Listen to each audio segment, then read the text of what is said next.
Hey everybody, welcome into Pro Football Ireland's Week 7 NFL podcast. It feels weird to post a podcast at the minute. I don't know why. I sound really bad there, but I'm really, really happy to be here. Delighted to be joined with Mark Hogan, Jason Hayes. We believe per source has got food poisoning. So hopefully, I suppose you're better getting sick now, Jason, or before you see the games in London this weekend. I'm joking. Mark, good to see you, sir. How are you doing? What's the crack? Jason would want to pay attention because we were getting a lot of comments saying that us two and Dave McIntyre need to start a podcast. It's like, hey, hold on a second. We've Jason Hayes in the building. Don't get rid of the man quite yet, but maybe we should have given Dave a call. Imagine we did that. That'd be gas. That would have been Gas or maybe one of the producers as well. No, it's funny. Like I was actually thinking the other night. Like imagine we had Jason sitting beside us having the crack, like a cork man popping in and seeing the fun. Definitely miss going to the games with him over the last few weeks, and just a big thanks to everybody that has been out to different games. Before we do start off, we are presented by our partners over at SBK, and it's a very, very interesting weekend. If you're listening to this podcast, or if you're watching it this weekend, SBK is the place to be for NFL betting. You can get a free £2 or €2 multiple when you place a €5 or pound multiple. Just head over to the promotions page, opt in before placing. Obviously, we got this Jaguars game against the Rams coming up in Wembley. They have a great new feature called Agate Boost, which is live across the NFL.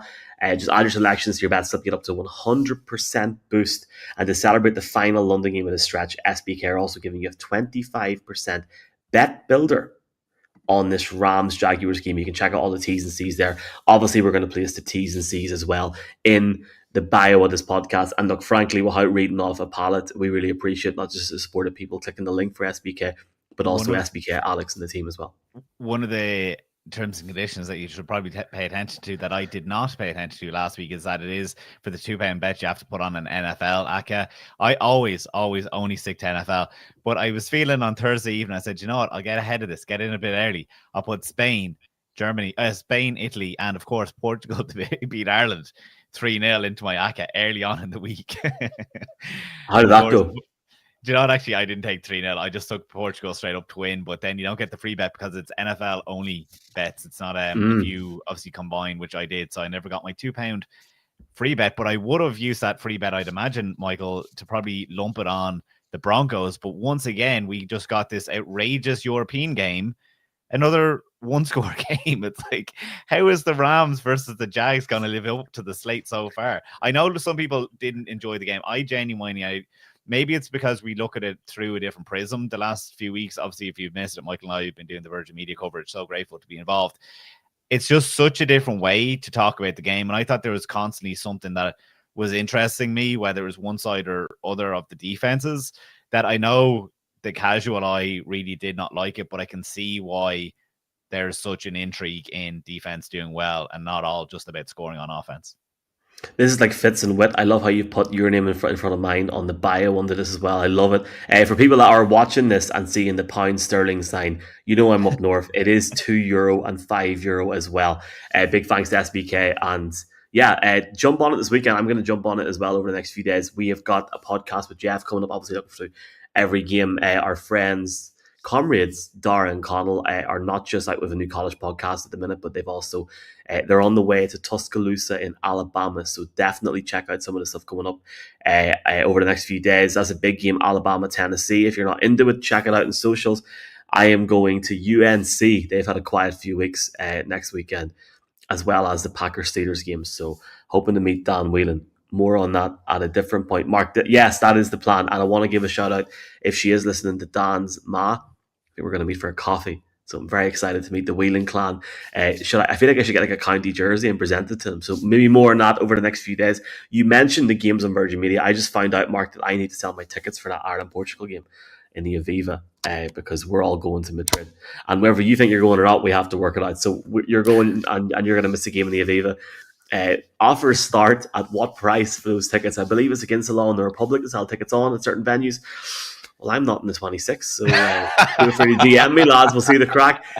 Rams Jags is on Virgin Media 2 this Sunday. We are delighted to announce that Sam Monson will join us pre-game, and we've got Jeff Reinbold, Mark, joining us for at least the first half of the game. He has to be out of his hotel at 12 p.m. Mountain on Sunday. So I don't know what that works as. I think he can do the 7 whole hours, game. I think, back. He'll be fine. He'll be fine. He'll be 100%. Yeah, That's going 100% to would be good be crack. fine. Yeah.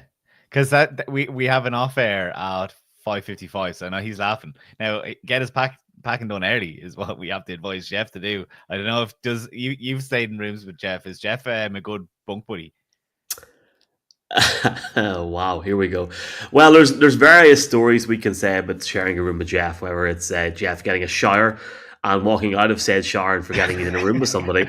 But certainly for me, the best memory is Super Bowl Sunday this year. I think it was Ireland against Scotland in the Six Nations at 9 o'clock in the morning in New Orleans, and we all watched the game together. The Saturday, wasn't it? No, it was a Sunday. It was Super Bowl Sunday, if you remember. Peter McKenna from Croke Park wanted to go for a few scoops. Oh, on the Sunday. Sorry, the Saturday was the United match. The Sunday was. Well, we will not talk about that, but yes, it was the Sunday. And no, look, Jeff is for anybody, I guess, that maybe listens to this and hasn't went to an event. Jeff is very much what you see on it. We really do appreciate him coming on, and it's been a really fun 4 weeks this weekend. I'm ready for a wee bit of a rest, but certainly very, very grateful to share the stage with you, have a bit of crack with Dave as well. I guess if we look at this game, and I know we're going to look at certain elements of it, I do want to talk about one thing first and foremost, because it is a relevant topic, Mark. I know we're going to go into the X's and O's here, but the LA Rams obviously played in Baltimore last week. That game was on Channel 5 up north, and I came in the house after being on TV, fired it on and watched the fourth quarter, and for a split second the Ravens might have came back. Whole different conversation. They've stayed in Baltimore. They're practicing at the Baltimore Orioles Stadium this week, and pretty intriguing situation to say the least. They are flying out on late Friday night, and they are flying in Saturday lunchtime. What that means is they're flying in, they're not training again, they're going straight to hotel, they're going to bed, they're getting up, they're playing a game, and they're getting out. I'd love to know what your thoughts are on this, because, and I don't want to quote this and get on McAfee again and get in trouble, but I do believe it is the latest international arrival ever. Now, just before I get a text from someone saying delete this or don't be, I'm not being negative. It's a genuine talking point. Like, we're going to see more and more international games come in. It's very interesting that a team has decided to go with a strategy, Mark, of let's get in, let's get out. Like, this could, like, am I right for saying this could completely fall on their face on Sunday if they're wrecked? Genuine, because Puka's out for a start, potentially. Yes, and yeah, but to be honest, I have not flown and done the trip, so I don't know. But one thing that it stays with me, and I said it on the broadcast last week, is the Jags playing the Seahawks very northwest of the country to very southeast is such a long spin as well. Baltimore to London is definitely a flight, but like, don't NFL 7 hours, teams, 20 minutes. But don't NFL teams leave on the Saturday when they're within the United States? So like, I don't know when the Seahawks. Sorry, it was the when the Seahawks went to Jacksonville last week. I don't know when they did that, and it's not something I think about. So I suppose I threw up the question from Jer, how do we feel from a media standpoint? It's like, okay, other weeks or other years we might have someone over there covering the game for the whole week. From a marketing point of view, it definitely makes a difference. But I have not studied the NFL's flight patterns to the point where I'm going to criticize them. Don't get me wrong. Some players seem to think that, staying out, like, a long stretch definitely helps acclimatize. The Vikings have talked about it. The Jags have talked about it. The two teams that have done back-to-back games in the UK and Ireland before.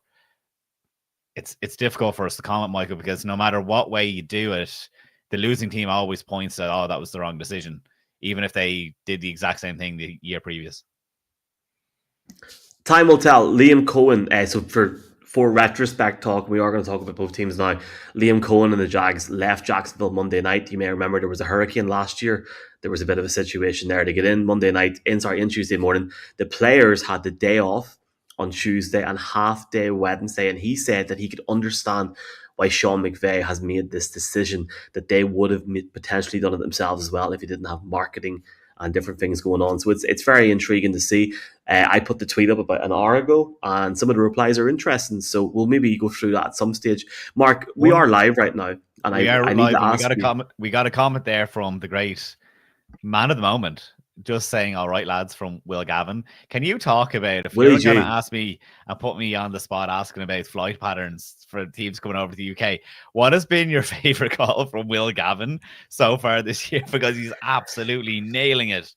I low key like the most recent one with him and Clancy at the weekend, because I feel like the one before the Vikings game popped, but I almost like the way the Saya was just standing there like typical, like yeah, and then Will just goes absolutely mad. I will say, and props that people might not be aware of, like people like Will being a massive support in the background for a lot of stuff we do. Um, I really enjoyed like hopping. I know you sort of seen it firsthand on Sunday, hopping in the car and just firing on Talksport and listening to a game on the road.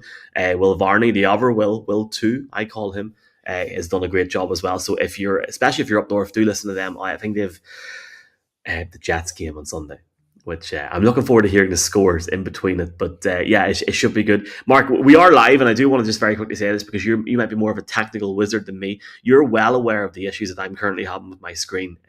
I now have an additional issue. My charger is flashing orange. Have you any idea why that might be happening right now as I try and fix it while you answer? No, you can go put a quick Google on my screen. Actually, it's funny. You didn't ask me my favorite play-by-play call from Will Gavin this year. It was kind of a trick question. Mine is the strip sack in the Super Bowl, which technically was this year. I didn't say this season. And fully, they have the camera shot of it. The camera's pointed on who's next to Will in the booth. It went super viral, the strip sack in the Super Bowl this year. Who's next to him but our own Jeff and our own Charlie? Part of history right there. That did monster numbers at the time as well. It's like Will is on an absolute roll, and I'm glad that he's getting the credit. But I think Mark, I think as well, it's not even just a token. He sounds different. He's good. Class. It's unreal. You have all the Americans being like, put that guy on. I don't think they're saying, "I'll put the token on." Be like, no, put that guy on. Be like, yeah, it'd be fantastic. And it's like, I wonder, is it something that's being hatched behind the scenes? Is it something that he wants? We're not putting words in his mouth, but it's like, yeah, I can put up my hand. I would say, like, I want it. So if you have a UK broadcast, why not? I think that's something to maybe talk about down the stretch. We have an Irish broadcast as well, so maybe. Oh Jesus! Look at that interception. Maybe Virgin needed too. Jesus boy. I'm going to talk about Jags offense in a second, but what do you want to talk about first for this game? Well, I suppose, look, it's the state of the Rams coming into London. I mean, when the games were announced, they were certainly the most exciting team, but they're coming off a bad game. Run game wasn't doing it. Davante Adams hadn't his best game. Matt Stafford, you could say, didn't have his. I mean, if you want to look at some examples, Davante Adams beats Malachi Starks on on a deep ball, wide open. Stafford misses him. I suppose Davante Adams had his misses in return.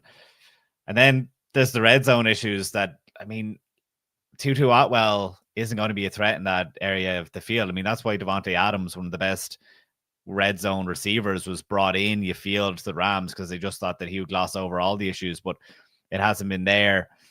And then this team, I mean, to really compound it, like, I don't know, did you say this before or after we went live, but the Rams were 3 points at halftime. And what happened there? They had a missed field goal and the weird Stafford fumble against a Ravens team that should have absolutely decimated. And we've talked about that week in, week out, that they weren't able to put them to bed.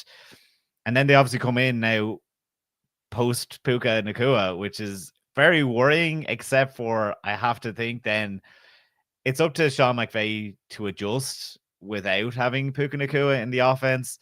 Just like when Cooper Kupp was seemingly the only guy in the room in 2023, when Puka Nacua was a 5th round pick that had never played a snap in the NFL. Cooper Kupp goes down in August with the hamstring injury and just goes on to IR.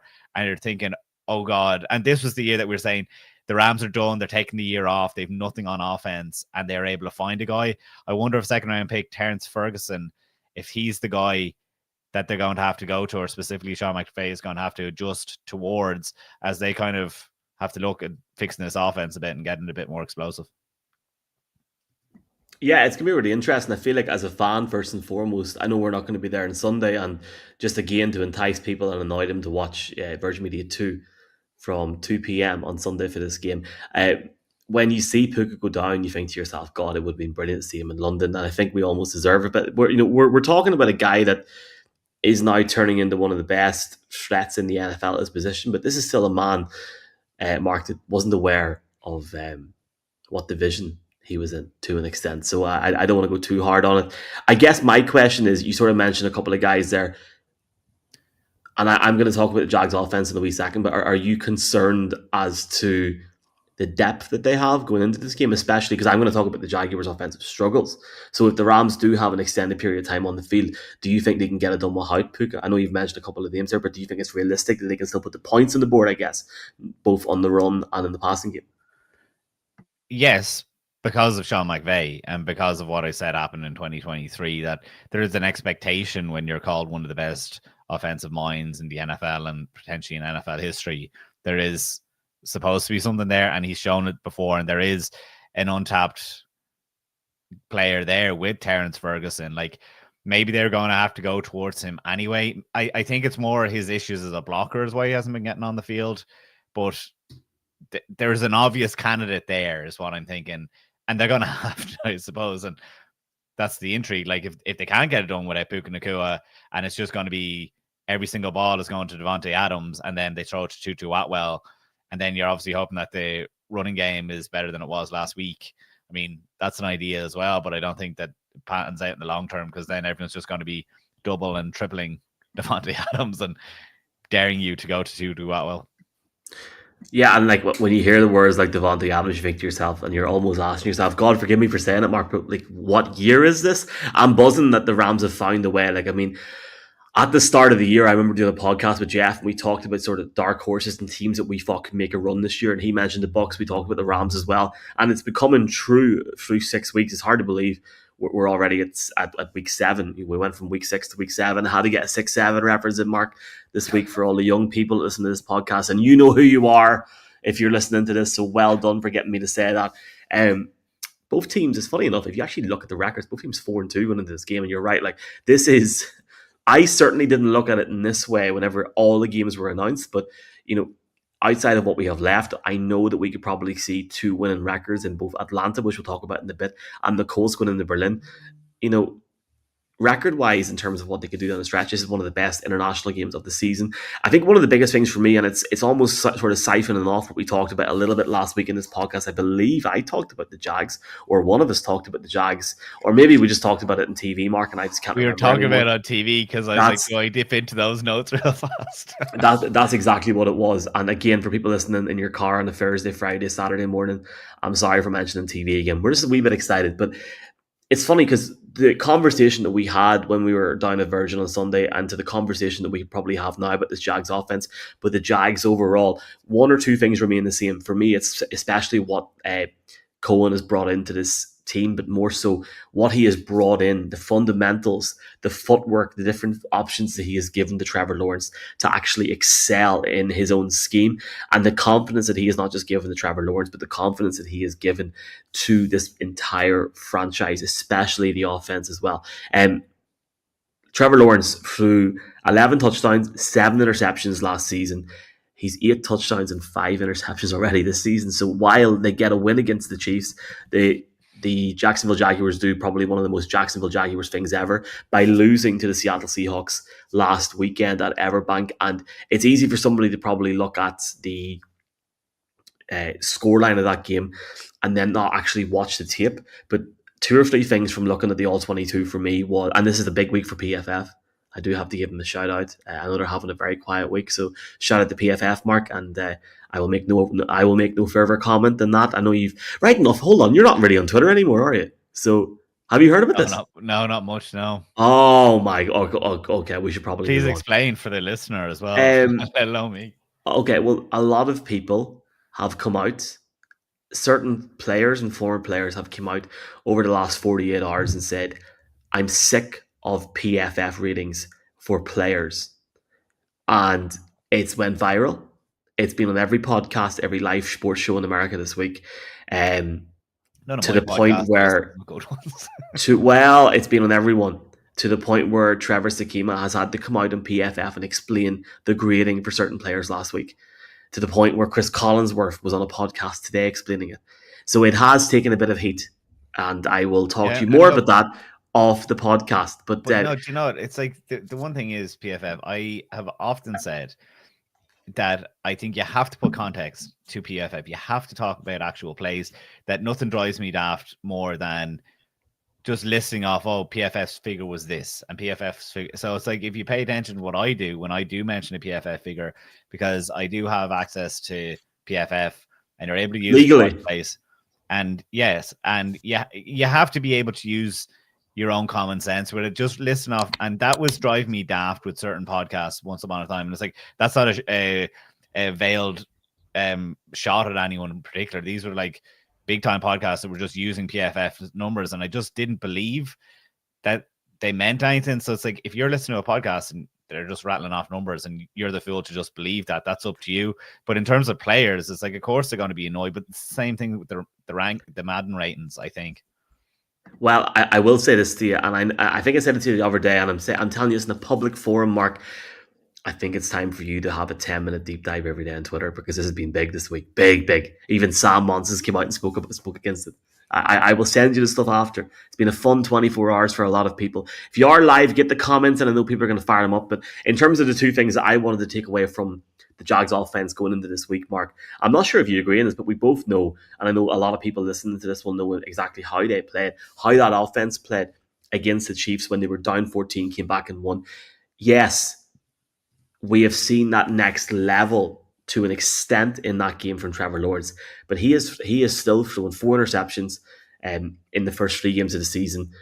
But the issue for me is Trevor Lawrence and Liam Cohen, who is, don't forget, folks, he is calling the offensive plays here for this offense. They need to get Travis Hunter more involved in this offense.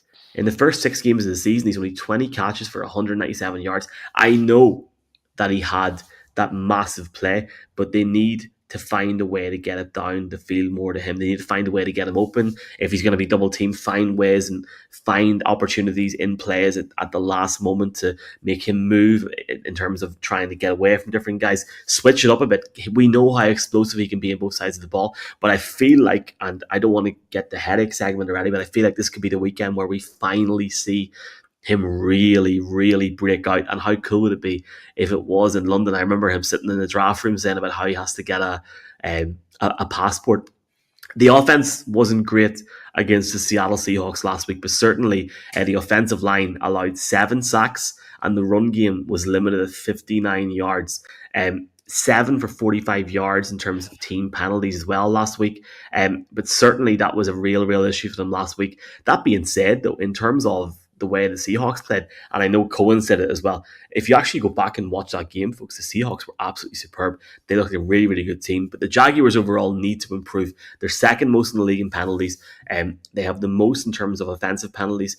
They're 18 pre-snap penalties so far this year in the offense. That's the most in the league by a considerable difference. 16 drops as well. I guess the one thing that Jaguars fans might argue, Mark, is that the offense itself is quite complex in regards to previous systems. And we know that over the last few years, they have had a lot of shift and a lot of change in there, a lot of formation recognition that has changed over the last year or so, especially with Cohen coming in. And one could argue that a guy like Trevor Lawrence is doing the best that he can. I do feel, though, like we need to see a bit more from this team. I think if you're going to be hard, I think yes. I think, like, don't get me wrong, you don't want to have penalties. The team's 4-2, so they've overcome those penalties. I think you're absolutely dead right. You probably haven't gone to town enough on how good that Seattle Seahawks was. 7 sacks the other day, and it's like when you compare it to the Rams coming to town now, you obviously have Jared Verse there, who's an absolute beast, but he's not even the man that's second in the NFL with sacks. That's Byron Young. He's a half sack behind Nick Bonito. For the Jags, though, it's first of all, the run game hasn't been there the last couple of weeks, but has been extremely efficient. Trevor Lawrence's legs has been a huge part of that too. Again, something that we talked about on Virgin Media the other day, but just how that adds an element to the offense, and he's obviously well able to take off. But I come back when you say the Travis Hunter, they have to find ways. I don't believe so. It's like Travis Hunter, he hasn't been the best route runner so far. He has been extremely athletic, but let teams double him. You have enough on your offense to go elsewhere. It's like if teams want to double him, let them double him.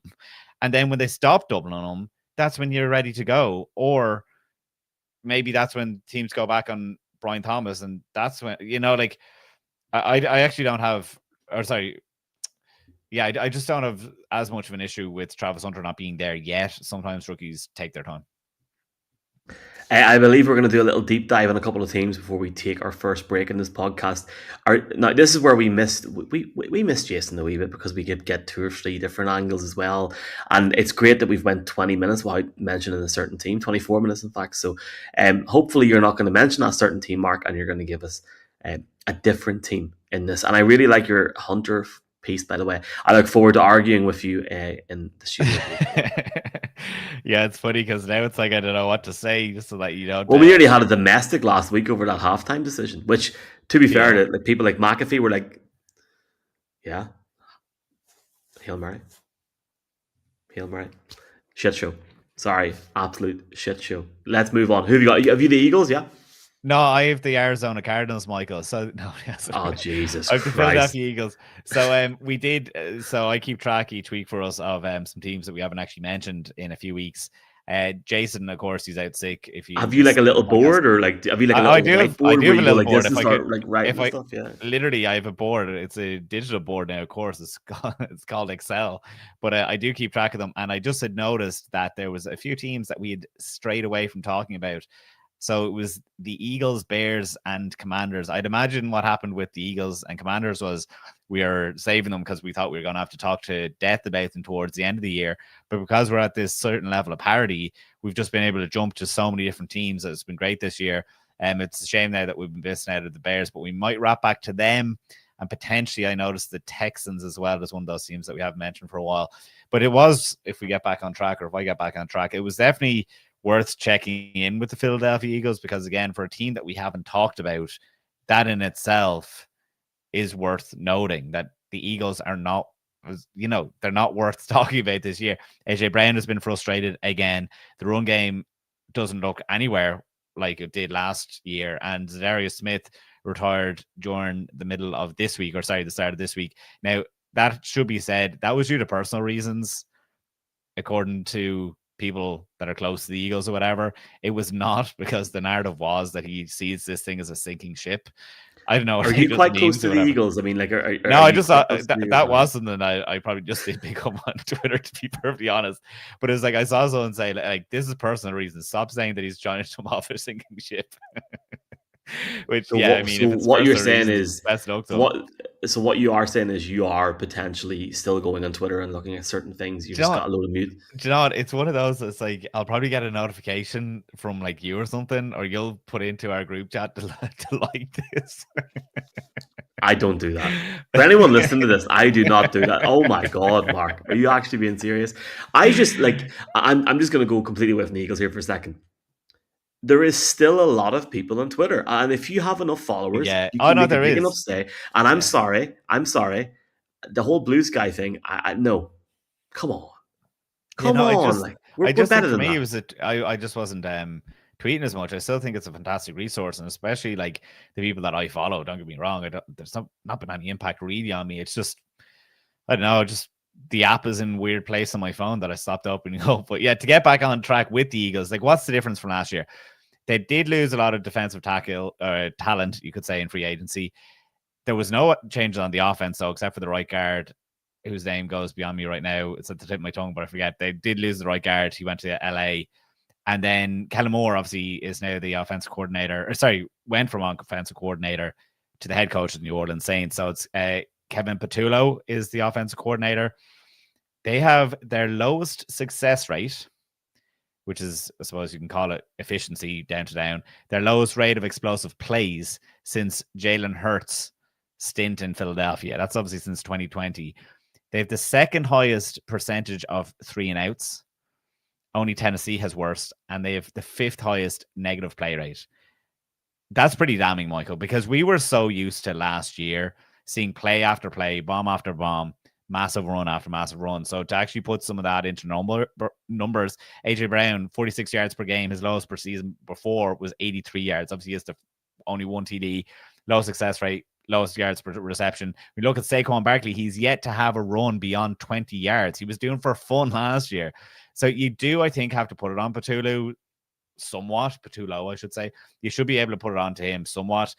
There was some quotes that, I don't know, what do you think? So Jalen Hurts says, we have to get on the same page. I'm like, well, Jalen, like it is the entire same offense. So like you're literally putting your offensive coordinator on the bus, as says Lane Johnson, the offensive guard the offensive lineman who absolutely has sway in that building. He's one of those, players that has nothing to lose. He's he's a Hall of Famer. He has the Super Bowl. The front office listens to him. The ownership listens to him. When he's saying stuff like that they're predictable, it's sounding an alarm somewhat. It is worrying for Philadelphia at the moment. Now, that's to say it's worrying in terms of what Philadelphia has set as expectations. Philadelphia still has an average offense that a lot of players would want, or fans would want. But considering their talent, like if you put that talent in Buffalo, like we're saying right now, Buffalo doesn't have the talent. If you put that talent in Buffalo, you'd expect it to be working out. So I think you can kind of put it on the offense coordinator. You think that's wrong? I've never seen a season where, maybe I have, but I've never seen a season where we've went every week. So suddenly on Tuesday morning, it's like, oh, here, the Bills might not have enough. Coming from, not you, right, but coming from the same people that 6 weeks ago were like, this is it. This is Josh Allen's year. It's the 7th week of the season. And the reason that I'm not concerned about Philadelphia at all is that we sat from here to where my car is parked and watched them dominate the Kansas City Chiefs, who frankly as well have not been on the boil through 7 weeks. Different conversation. Kansas City Chiefs, if I assume power rankings are number one, 100%. I see. They're grand. Here's what's pissing me off, right? 2 weeks ago they weren't. So what's the difference? No, 2 weeks ago sorry. Now this is what happens when we're off. I'm sick of. We talked about this for Virgin Media, and I pushed back straight away. I was like, the efficiency numbers were always there. Like, they've always been there. They came off a game that was as good of a game since they've had since that 2022 year 2 weeks ago. So I have not had an issue at all with the Kansas City Chiefs. What I think for Buffalo, the problem with Buffalo for me is what I should bring up my notes from week 1, 2024, when I said they never replaced guys that had left the building. They'd only elevated, and they had elevated guys that we didn't think should have been on the field necessarily. And even like, we said that for both sides of the ball. Even when Damar Hamlin was gone into a starting role, we were like, well, we didn't even think he'd play in the NFL again. So I think that Buffalo got through last year and we all believed it because the coaching was so good.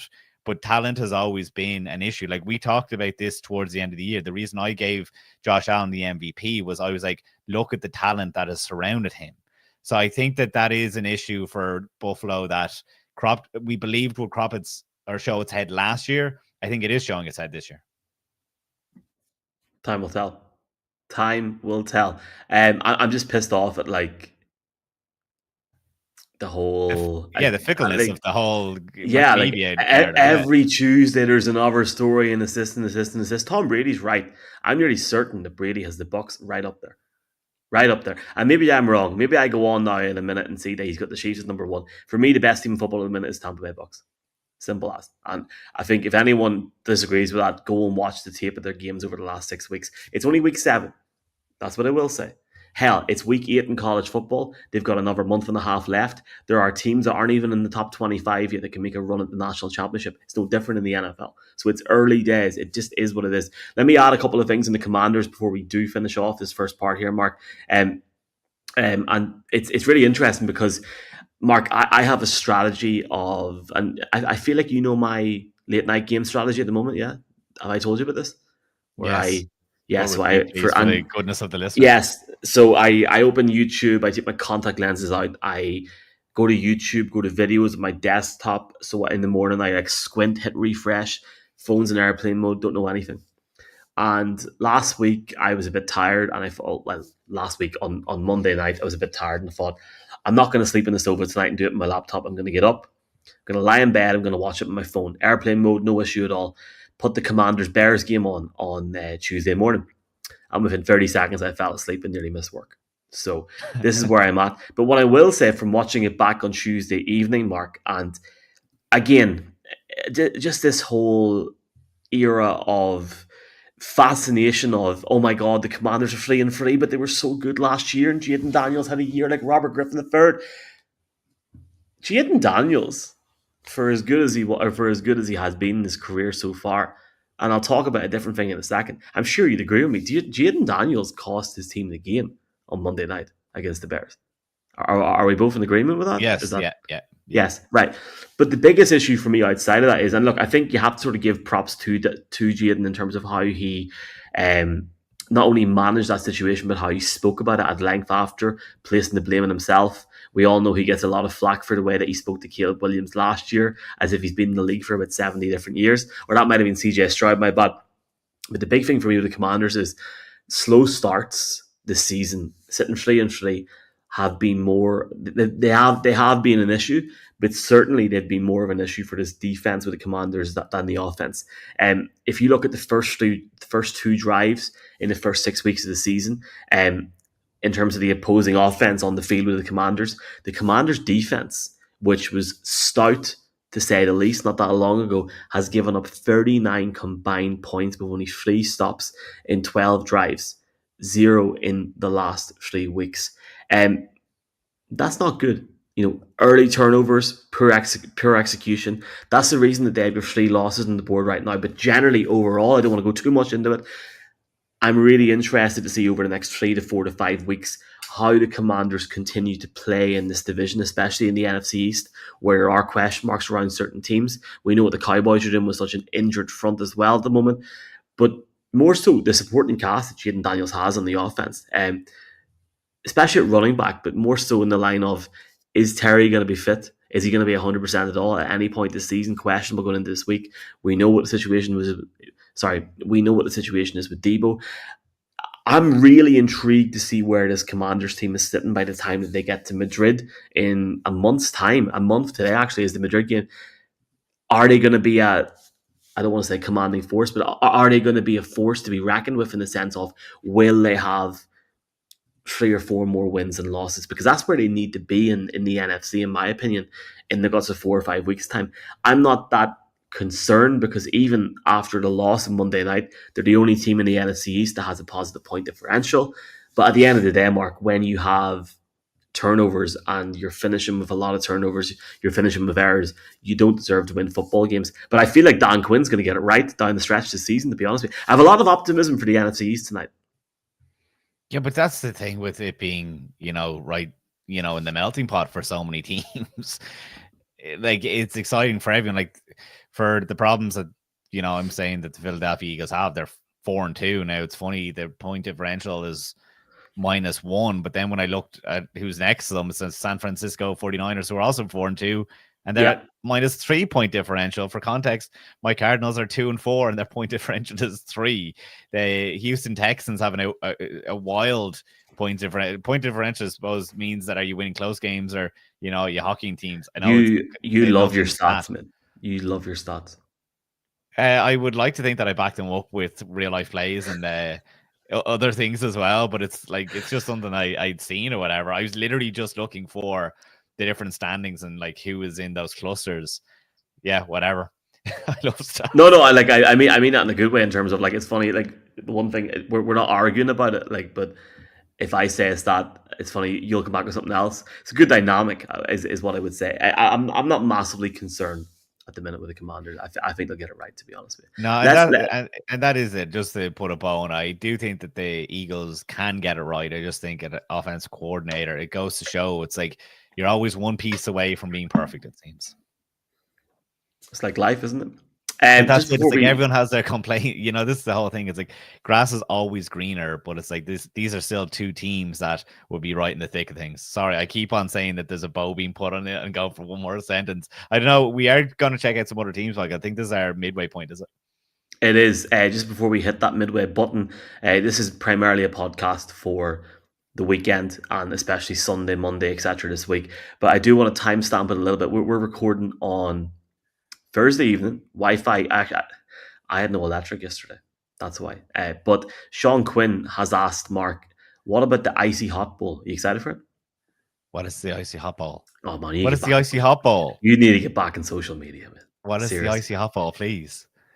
Flacco against Rodgers on Thursday. Okay, yeah, maybe it seems. I thought it was a college game day thing. They're calling it the Unk Bowl. Yeah, they were talking. And sure, what was Aaron Rodgers obviously getting to COD asking about his whole AFC North, NFC North comparisons. North football is tough, so I feel like the two of them will be out for it. We'll not talk about that game because we don't want to timestamp it, but I'll be stunned if the Steelers have not categorically wrapped up the AFC North by Friday morning. On that, part 2 coming up in a very, very, very brief second. All right, 40 minutes in. Boom, boom, boom, boom, boom. Hey everyone, welcome back into the Pro Football Ireland NFL Week 7 podcast, Week 7 on top. I want to give a special shout out to somebody that texted me today telling me I put up the wrong college podcast for Week 8. Shout out to him. I'm not going to give his name away, but he's a legend because Conal Diggins sent me the Week 6 podcast, not the Week 8 one. You can listen now. And that's on me for not listening. They're in Alabama this weekend. I'm going to UNC next weekend and the Steelers against the Packers. Mark, any advice for me going to see Bill Belichick next weekend? No, I've only been there. Oh, stay quiet. Stay quiet would definitely be it. I was in press conference once with him. Wanted to get a question in, and I saw he was in no mood to take questions because they just lost and benched Mac Jones. Well, they had a very important bye week coming up, to be fair. Yes. So we will talk about that at a different point, I'm sure, on this podcast. I don't even mean this statement in the negative way. I'm very grateful to go over next weekend. I'm actually looking forward to seeing what Chapel Hill's like. I hear it's a beautiful place. When you hear 14-year-old Conal Diggin tell you it's beautiful, you know it's going to be beautiful. So I certainly take his advice on that. But I would suggest or presume that we're not going to get near that press conference for obvious reasons. Time will tell. Looking forward to it. Yes, you weren't losing your mind for people listening. Evan putting the comment in, I feel bad about the college podcast. It's coming tonight. It's very good. It's worth the wait. Sorry, Dara. Sorry, Conal. I work during the day.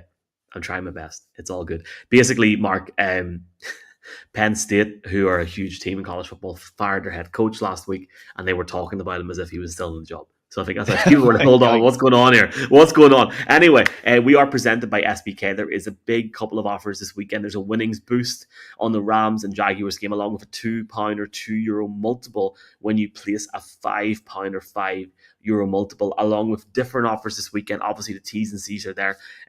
Not just check the link in the bio, folks. Give it a look out. It's a bit of crack. We really do appreciate the help, the support that people are putting in, not just to this podcast, but to SBK as well. It does make a huge difference. And frankly, as this gets bigger every year, it becomes a bigger thing to manage, a bigger thing to get going. And we certainly do appreciate the support that people give to us, including everyone who listens to this podcast, but also including the team at SBK. And as we roll into week 7 of the NFL season, Mark, I think it's time to talk about this Falcons-Niners game on Sunday Night Football. And can I just start off by talking about the Falcons defense? Am I allowed to do that?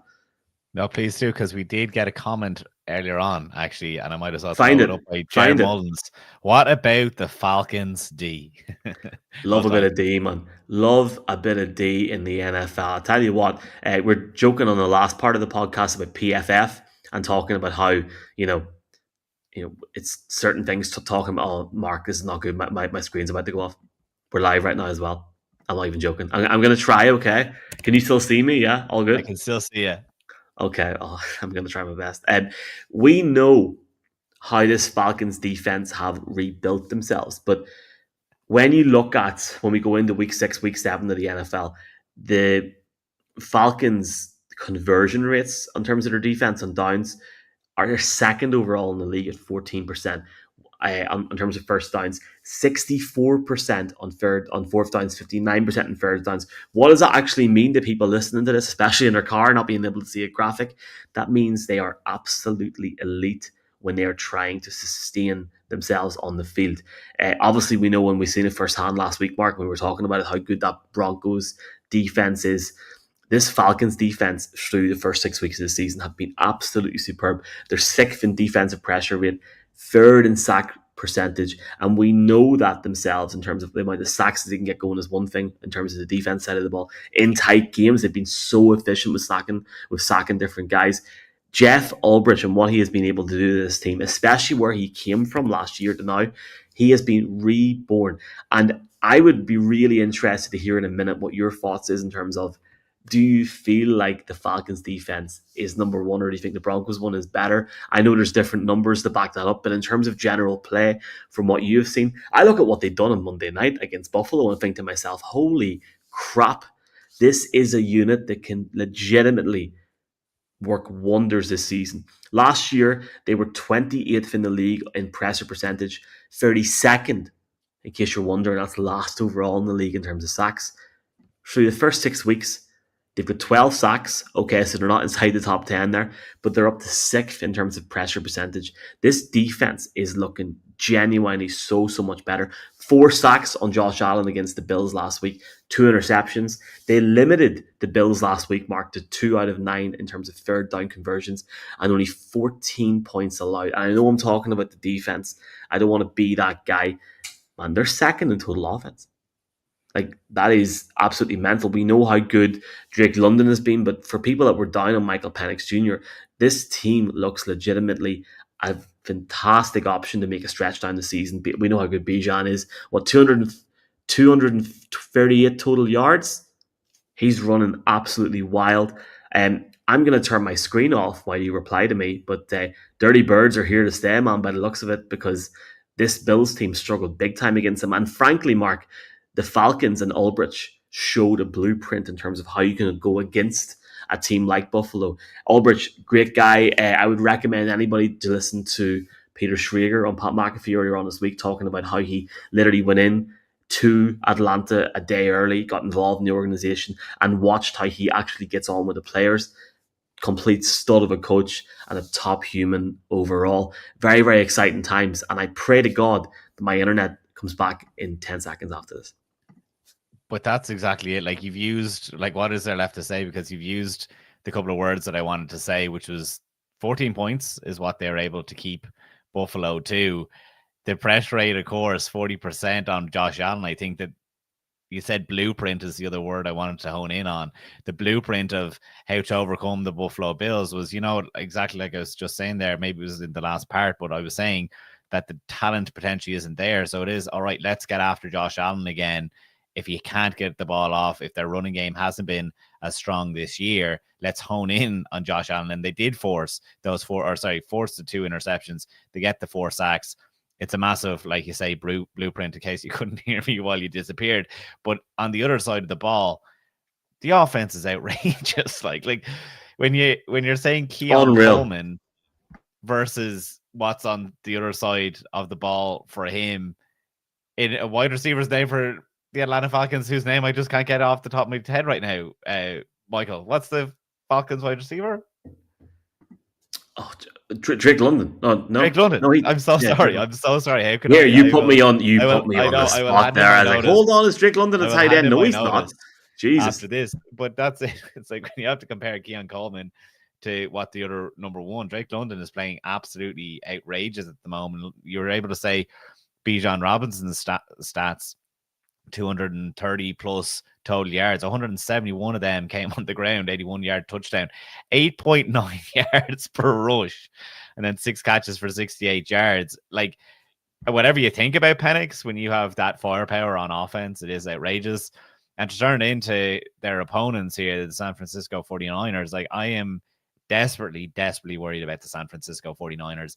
It just seems like they have no luck. And I suppose I don't want to just harp on about injuries, and I'll probably make that point when we're talking about the next game and why I don't want to harp on about injuries. But yeah, the 49ers on defense have already lost, clearly, Nick Bosa, who's one of the standout edge rushers in the NFL.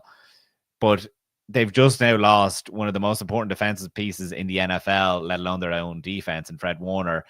Fred Warner is like, if you call the quarterback the heart, he's the tissue that keeps the whole thing together. He's like, he diagnosed the plays. They say the quarterback on defense. He's the one diagnosing the plays, telling teammates where and when to be somewhere. That goes out the window. You saw the coverage bust against the Bucs that they had last week because no one was telling the rest of the defense where to adjust. You saw the Bucs crank up motion, and guess what? The Falcons are coming to town. They used the most pre-snap motion in the NFL. Whatever has happened in terms of injuries the last few years for the San Francisco 49ers, it doesn't get worse than losing Fred Warner. He is such a cerebral guy. He is so smart out there. And I think you could finally see some massive cracks now on the defense. When he went out, like, he is when you talk about MVPs and stuff, like as a linebacker and stuff, I know he gets all the credit as a fantastic defensive player, but I don't think in terms of MVP races and stuff, the stuff that he does counts towards that race, but it absolutely should. And I think you're going to really notice the difference when he's not out there now for the next few weeks.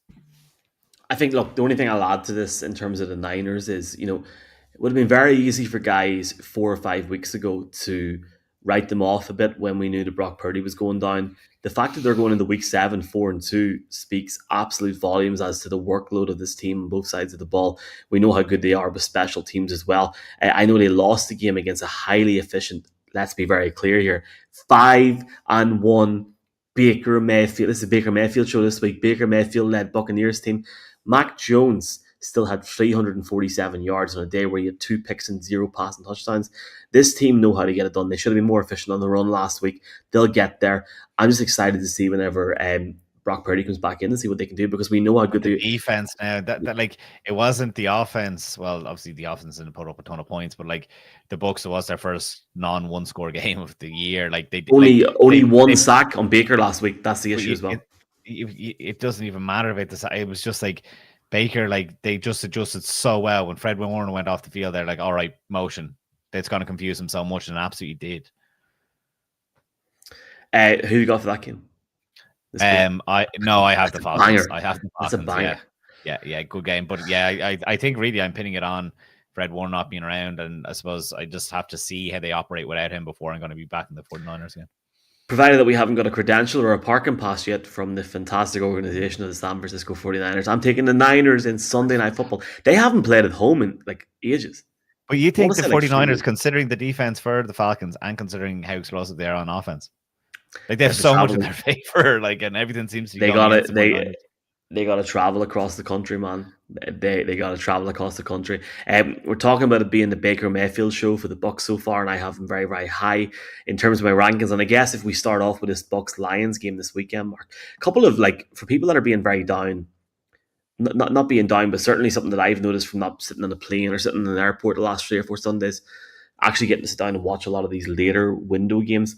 Some people have been very, very down in terms of like the schedule and the quality of games. Well, we have this week. I'm nearly certain it's Bills Chiefs next week, next Sunday night. It's in the next 2 weeks. There's some fantastic games coming up, and we don't need to have every matchup to be elite. It just needs to be a solid schedule. I like the way the schedule's been played out, and I certainly like this game. It's amazing. I think it's fantastic. We have the question up there. Justin, love Justin, obviously Lions fan. Is this week's early Monday night game going to, and I presume this is the early Monday night game now. It's not going to be, what's the other game? The Seahawks are playing the Texans, I presume. Don't tell me there's not a doubleheader this week. A preview. Oh, there's so many of those doubleheaders as well. Is this week's early Monday night game going to be a preview of the NFC Championship game? I think you can say it's as close as a well, how do you phrase this? I think that it certainly could be, I suppose. I tell you what, as somebody that please God that we get the chance to be out there. Hopefully we do. Very, very grateful to be if we are. I'd love it to be, because the fact that either one of these teams has the option, you talk about the whole redemption story with Baker and what he's been able to do, and not just with Baker, but the Bucs generally overall and what they've been able to do. I've mentioned McAfee a couple of times now, but I would impair people. Listen to BA, listen to Bruce Arians every Tuesday on that show. The way that he talks about this Bucs organization and the way that he talks about this team, and obviously, never mind, he talks about the league as well. Generally, it's so good. I think you're going to talk about the Bucs. I'll jump on the Lions, Mark, and you talk about guys. And thanks to everybody for commenting live. Pretty much, very, very happy and very grateful for a lot of people joining this live here. Thank you very, very much. Especially we're going a day late because Jason had some bad sushi in the English market in Cork, but we talk about and we argued in the first part, not argue, but we're very passionate, Mark, in regards to how we are with certain teams and we are with how we feel each week. It changes each week, and this is how we feel, and things can change, opinions can change, and every Tuesday it's different. Well, I wrote an article last week about how the Lions were back and how their mojo was back and how they were going to go into Kansas City and put up an absolute riot squad.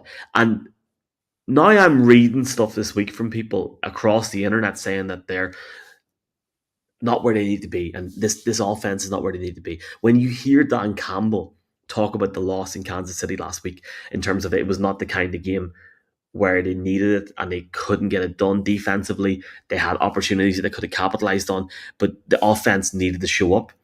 Jared Goff had 2 touchdowns on the day, 98 yards rushing, only 203 yards. They did not have a rushing touchdown. That's the second time this season.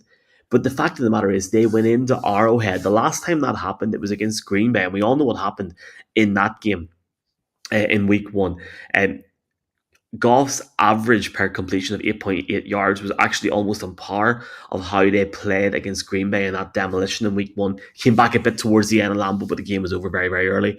I guess one thing that is going well for them, Mark, is that introduction of Jameson Williams into the offense.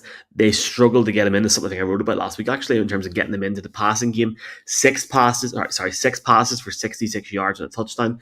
But the big issue for this offense is we have been so lucky to see a guy like Jared Goff under different now offensive coordinators find ways to get the ball deep down the field. We need to see more of that this season, and that's something that I'd love to see against the Bucs. It could be difficult in that sense. In terms of his catches last week, James Williams only had an average of 4 yards downfield, 44 yards after the catch. But I am sorry, when you go up against a Chiefs defense that, rightfully so, and fair play to them, Mark, held Jahmyr Gibbs to only 17 rushes and 1 reception for 65 yards. That's not good enough in terms of an offense that we know can put up points and has put up points as close as 2 to 3 to 4 weeks ago. Look, they're 4-2. You don't need to overreact to this. It's something that they're going to get better at week on week.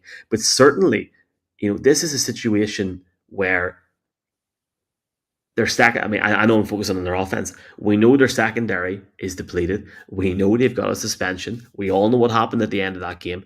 I think it's going to take certain tweaks on both sides of the ball to get it right. And by God, are they going up against a juggernaut in terms of getting it right? They're going to have to really favour zone defense against Baker. And I'm intrigued to hear what you're going to say about this game, because I can see the Bucs just going in and it being an absolute classic. I feel like I want to take Tuesday morning off work right now. Yeah, and I suppose we have to start. I don't think just to pull back to the questions now. If you have any more, get them in. I know there's a couple more loaded that we must get to, but very astute questions. No one has asked about the MVP, because it is definitely a race that's wide open there, and it's like Baker Mayfield front runner for MVP potentially, from Dave Canales to Liam Cohen to now Josh Grizzard. Or Grizzard, I'm not really sure I read the name, to be perfectly honest. Mayfield just keeps on elevating his play. And like I said just there a minute ago, it was their first non-one-score win of the season. They lost to the Eagles by 6 and then won 4 games by between 1 and 3 points. And the reason I mention that is because I have talked previously about the whole Baker loves the hero ball kind of game towards the end, especially when he had his Mike Evans safety net that he, when it goes down to the wire, he's able to throw to him, or he takes off with his legs himself. That's obviously gone out the window now with Mike Evans not on the field. You could say, are they beating bad teams? The 49ers defense is injured, as we just said, but we saw them do it against the Seattle Seahawks. But the whole point I want to get to is the Bucs are dealing with it too. The Bucs are the reason why I cannot, in good faith, put in who is the most injured team as the last segment, because I wanted to talk about the 49ers and the Ravens problems. I was like, we cannot talk about injured teams when the Tampa Bay Buccaneers are doing what they're doing with Cam Johnson and Tez Johnson catching their TDs last week. The NFL's best wide receiver trio has not played together yet and may never play together. That's Mike Evans, Chris Godwin, and Emeka Egbuka. They've also missed. Don't say that. Don't talk that into existence. They are going to play together. Here, no, it's already in existence. Like here we are hoping. But Jada McMillan as well, who performed well enough last year that people thought it was a complete luxury pick to get Egbuka on this team. He hasn't played this year either. And your leading running back, Bucky Irving, is out. Plus, your offensive line has been so depleted throughout this year that you've elevated guys from your own practice squad and poached ones off the Bills practice squad. It is outrageous that they're doing all this on offense, but then you see, how does Baker get over? I alluded, he loves to do it on his legs. his scrambles this year, 30, 20, 16 yards when I was looking quickly at Pro Football Reference for his longs per game. But he leads all quarterbacks in EPA per carry, which means he is the most impactful runs. That's including the likes of Josh Allen. There's the 3rd and 14 play, if you haven't seen it, where he shakes off 2 offensive linemen last week and then forces 2 missed tackles to pick up 15 yards in the 3rd and 14 play. It's absolutely outrageous. Sometimes he misses those 1 to 15 yard throws, but then he's able to, like you said, get a bomb downfield, which is an incredible worry when you're thinking exactly what you said. The DB room for the Detroit Lions is hurt right now. Like Baker Mayfield never wants to check it down. Plus, there's a maturity, I think, with Baker Mayfield that he's seen it all. And I think that's why I mentioned Seattle, because Seattle can throw so much at you. But Baker has been around the block for so long that he's trusting in what he sees, and he's able to take advantage because he's an extremely accurate quarterback. So I'm really, really, really excited about the Tampa Bay Buccaneers for a team who, you know, last year we were like, oh, Mike Evans would drop off cliff because he's turned old enough to do that. Obviously Chris Godwin with his injury and all this kind of stuff. I think we have doubted them for so long just because we're like, oh, the NFC South is a waste of everyone's time. We're going to see that team in the playoffs get knocked out first time around. Like Tampa this year, it's like with all these injuries, to still be able to do what they're doing and look so good doing it and be so explosive, I think is incredibly exciting as long as Baker Mayfield stays in the field. So to go back to, is this a preview in week 7? Absolutely. This is the closest thing that we can say will be that NFC Championship game. And I feel like we could probably spend an entire podcast on Ibuka as well to talk about him so far. Just to add a get this question. If there were PFI power rankings, it would be your top 2 or 3, Michael. Do you put these 2 in there? Yeah, I think you have to. But just to finish up on the Bucks before we add another team to that, to add a Tyrone word to it, Baker's been lethal, and just keep it going, because in a season of uncertainty, this is the most open NFL season of our life. It is, and he has been lethal. And it's easy to say that he has been lethal. He's such a joy to watch. I put those 2 teams in. Am I? Oh, I can't say it. I can't. No, the Chiefs are my number 1. So I'm going 1 is Chiefs, 2 Bucks, 3 Lions. And I will, as you think of yours, I will preface that by saying, you know, you're talking about the fickleness. I said in our production meeting on Sunday before the game, I said whoever wins. I said in front of you, but Dave McIntyre was kind of out. He's completely out on the Kansas City Chiefs. And I said whoever wins the Chiefs Lions game, everyone will love them, and whoever loses, there's going to be doubts around. That's just the fickleness of fans. But I think you can lose to the Chiefs in the fashion that you did and still be a good team. I think for me, Tampa Bay are number 1. I'm gonna, in terms of what I see long term in terms of output, but what I've obviously seen this year and also last year, I'm going to put the Lions number 2. And provided that they don't screw me up here and lose over the next 12 hours, I think we have to put the Pittsburgh Steelers in the top 5. I'm going to put them 3rd at 5-1 potentially if they beat the Cincinnati Bengals. If the Steelers were to win on Thursday night, and I don't want to timestamp this, but if they win in week 7, and if they potentially win against the Green Bay Packers in Acrisure next week, that division's over. It's over. Like, there's already a 3 or 4 game swing if they beat the Bengals this week, so time will tell. We will be talking about that game next week, you would imagine, barring a miracle by the Bengals. That Steelers Packers Sunday Football, which you will be at, I believe. I'll be at. I'm actually really excited for it. Yeah, I'm really looking forward to it. A couple of things were going on this week. I had to sort out the game on Saturday, and I almost said to myself, "F it, fuck it." I don't swear on any podcast or in real life. Will I go to the Vikings against the Chargers in Thursday Night Football? And it nearly happened, but no. Are you going to miss the podcast then this coming Wednesday? No, I don't fly out to Friday. So for people wondering this weekend, in terms of, and thanks for bringing that up now, content-wise, Jason is heading over to Wembley with a couple of people on Sunday. A lot of stuff coming up on their Jags against the Rams, of course. Darren Conler at one of the biggest games of the year, Tennessee against Alabama in Tuscaloosa. They're hiring a pickup truck and driving around Alabama, and then 2 games on site next weekend alongside both myself and Mark on TV this weekend. So it's all happening. Mark, I did want to put one more thing in here before we get a headache. It's not something that we need to talk at length about, but just very, very quickly. Denver Broncos are obviously very, very good in the defense at the moment, probably as good as they've ever been since Super Bowl 50, potentially going to be better than that this year, who knows at this point. But I did want to very quickly mention the fact that they're having a Super Bowl 50 10-year reunion this weekend, and also a tribute to the late Demaryius Thomas is going to take place, I believe, during the game on Sunday. I will just say this. I've seen a tweet. I know you don't use Twitter anymore, but a little tweet from Peter Schrager earlier on. Could you imagine if the New York Football Giants went in to Denver and took them off on Sunday? And like we know, we've seen Jackson Dart and Scalabo, but just imagine. That's all I'm going to say. Because if they do it, if they do it, they're back. They are back. If they do that, I don't think it will, but I think Jesus, they're back, because we know how long it took that Broncos offense to gel. Apparently, they're still gelling on the plane. Sorry, because they didn't gel that well last week. You never know in football, and that's all I'm going to say. I'll leave it at that. No, I think it might be the same challenge as the New York Jets today, obviously, with Scalabo and Jackson Dart being somewhat similar in comparison to these. I think we're doing them a discredit saying that. Jackson Dart and Scalabo against the Eagles were sensational. No, they absolutely were. No, they absolutely were. But I'm just saying that this defense is outrageous for the Bucs. Packers versus Chiefs for the Super Bowl.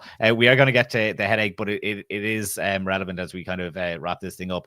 There was a question way earlier on: are the Jags the surprise team? We obviously talked about our power rankings. No, I don't think so either. It has to be in the Indianapolis Colts. To finish off the comment this year, defo for me. And if they win this week, they are serious contenders. Obviously, the Jags over the Rams, a game that we talked about in part one. No, I think you have to give to the Indianapolis Colts. There's only one selection for me this week when it comes to a headache, Mark, and that's listening to you every Sunday. I'm joking. Rashee Rice. Oh, lovely stuff. Yes, Michael. Just before you talk, my headache was in italics, presuming someone takes Rashee Rice. So I took someone else. So I'm glad that you went that way. For people wondering, he served a suspension for the NFL's personal conduct policy. Well, I'm just going to say personal conduct policy. They're going up against the 2-4 Las Vegas Raiders. For as much as Mark is very high on the Chiefs, they need another guy out there to support Patrick Mahomes on the wideout. I can see Rashee Rice having a day. 2 touchdowns, 130 yards minimum. My one was, I don't know if it's Bryce Young or Carolina Panthers. Here we go again. They had the 30-0 blowout against the Falcons, and then they go to lose by almost 30 points against the New England Patriots. Back-to-back wins versus the Dolphins and Cowboys since. I don't know. Like, I don't know what. Part of me is like, is this Bryce Young, or is this Dave Canales, the head coach, saying, okay, I can't be attached to the quarterback. I want to show what I can do as an offensive mind, and let's get Rico Dowdle playing running back like to an extremely high level. Rico Dowdle has 183 rush yards last weekend, 206 the week before. Outrageous numbers, absolutely outrageous. To be near 400 total rush yards in 2 weeks is just insane. But that, of course, allows for more play action in Bryce Young's game, which is helping ease off defenses for him. His passing success rate has jumped as a result from kind of the late 30s range to mid 40s, late 30s in his other seasons to mid 40s this year. Establishing the run game has been huge. On Sunday, they played the New York Jets, who are going to bring pressure. I just wonder how that works out for Bryce Young. I'm definitely excited. 8 of his 9 wins I have written here have involved game-winning drives at the end. I think that just speaks to what the Carolina Panthers have been. But it's just, and I say here we go again, because we saw this at the tail end of last year, that he showed flashes. So it's a team that if they were to win this weekend, we could be potentially looking at them next weekend as one of the game previews. That's how involved the Carolina Panthers are. And Dave Tepper flashing his money around all week, so excited. Actually, John, we could potentially almost book what games we're going to play. If the Steelers win, we're probably going to be talking Steelers Packers, and then if the Panthers win, they'll be to 4-3 to play the Bills next weekend. So, I'm sorry, we're talking about Aaron Rodgers going up against his former team for the first time. 100%. But we have multiple games that we can talk about. So we're going up, and executive decision. We're going up against that. For people in terms of watching, listening, etc., Virgin Media 2 p.m. on Sunday if you're not lucky enough to be heading over to Wembley. If you are heading over, have a great time. I think we're going to be on location in November in Berlin and Madrid, so looking forward to seeing everybody there. Getting a couple of Das Stouts or Cervezas at some stage. We will see. Alcohol free, of course. And 2 p.m. Virgin Media 2. A couple of comments today about how you can watch it up north. I don't know. I get it on my freebie box. You need to pull that Henry Hodgson when he was talking to us, like before we even announced our own involvement in Virgin Media. And he said something that there's some way to fiddle with your box yourself. You're allowed to do it. I genuinely have no idea. I'm someone here paying for my TV license, paying for my TV. I do not have a dodgy box. I'm willing to prove that to anyone. So I do not get the channel. I do know that. I have absolutely no idea. I have no idea what a dodgy box Michael sent me a picture from the Netherlands the other day saying that he was on Virgin Media too. And I was like, there's definitely something dodgy going on there. Yeah, obviously we recommend people watch it legally. I guess what I would say, and I think it is important because we want people to watch it, it might not hit the stats, but if you live in the vast majority of Tyrone, Armagh, Fermanagh, I believe a lot of Derry as well, just search your Freeview box. If you don't use Freeview, you have Sky or something, fine. Search your Freeview. If you go down to the bottom channels, 800, you get everything. You can get a Rockdus TV, big week next week, so check it out. We all get it. I really appreciate the comment, Michael, as again we wrap up, but not to be giving ourselves too much credit and want to stay humble and all that. If I can pull it back, someone actually sent us a tweet basically saying, "Who's that gobshite?" To the three is love listening to the three is that you sound like friends talking at a pub, which I just thought was really nice. Let me see, I have it actually here, don't I? Robbie Coombs. The three of you are brilliant to listen to on the analysis. Just talk like three mates in the boozer over a pint. And in my opinion, that comes across superbly well. When I saw that, I was like, oh, do you know what? We're doing all right, Michael. So I appreciate those kind words. Gurmagat, my friend. Gurmagat, lad. No, look, join in, enjoy it. Sam Monson's coming on. Jet's going to come on as well. And we got a football game as well, the Rams against the Jaguars. If the Rams turn up on time. For that, very, very quickly before we end up, just to remind people, we've got a winnings boost with our partners at SBK, obviously UK and Ireland only. That includes a £2 or €2 if you're in the 26 when you place a £5 or €5 multiple. Just to remind people, obviously SBK, massive partner of the show. We really, really do appreciate them. You can support us and also support them by clicking the link in the bio. I had a chat with him this week, and I want to thank Alex and the team. I mentioned to them, like, let's get another jersey giveaway on the go. So stay tuned on that. We will leave you with this little winnings boost promo, so it pops up for you at the end. And Mark, thank you very much for your time, my friend. And we will see everybody next week, and hopefully Jason Hayes gets over to London okay. Chat to you soon.